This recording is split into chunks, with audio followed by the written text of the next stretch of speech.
The rolling green hills and warm sunny climate of the Isle of Wight are famous for producing everything from garlic to grapes. But there's a food producer who's brought a little taste of Africa to this idyllic landscape. At Newen Farm, Zimbabwean Nick Greeff and his English wife Sarah are producing an exotic South African store cupboard staple that's winning awards: biltong. Biltong's the most important food to my husband. He couldn't live without it. I love biltong so much. I have it in the morning for breakfast. I snack throughout the day. I even have it, if I'm allowed to, as put in after meals. So we figured the only way for him to survive in England was to make it ourselves. Biltong is almost unheard of on these shores, and Nick thought the examples he did find were terrible. So to cater for his obsession, they set up a company and started making their own to a traditional recipe. But what exactly is it? What it actually is air-cured meat. Air-curing meat was a great way to preserve it before the days of refrigeration and gives it a distinctive taste. It works particularly well in hot, dry climates, and Nick's tradition goes right back to his ancestors' store cupboards. My family was part of the four-tracker movement that came from the Cape, moving into the interior of Africa in the 1860s, and their way of keeping meat fresh without refrigeration was to cut it up and hang it. My earliest memories of biltong was standing on a stool next to the kitchen table, laying out the meat or spicing it with my grandfather on our cattle ranch in Zimbabwe. So does Sarah share her husband's love of biltong?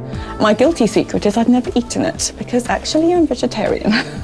Of course, the meat available in Zimbabwe is a different world to the Isle of Wight.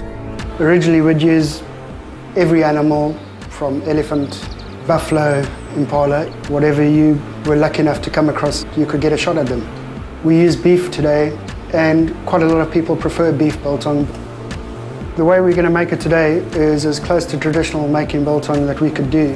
This flavour is pepper flavour. It is one of my favourites. It is the original biltong, and one that my grandfather showed me many years ago.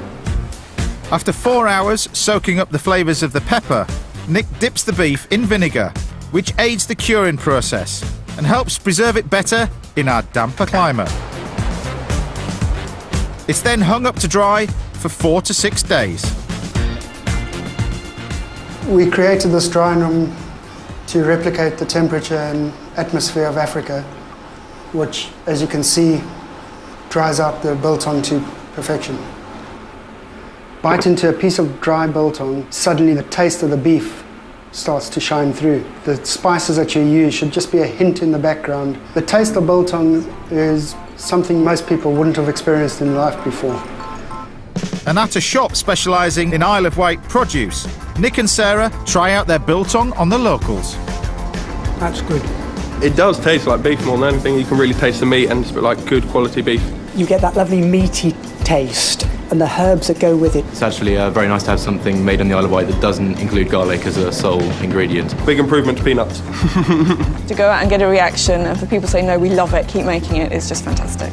It's lovely to be making a product that is part of our heritage, and to bring it into a new culture and introduce it to people who appreciate it as much as I do.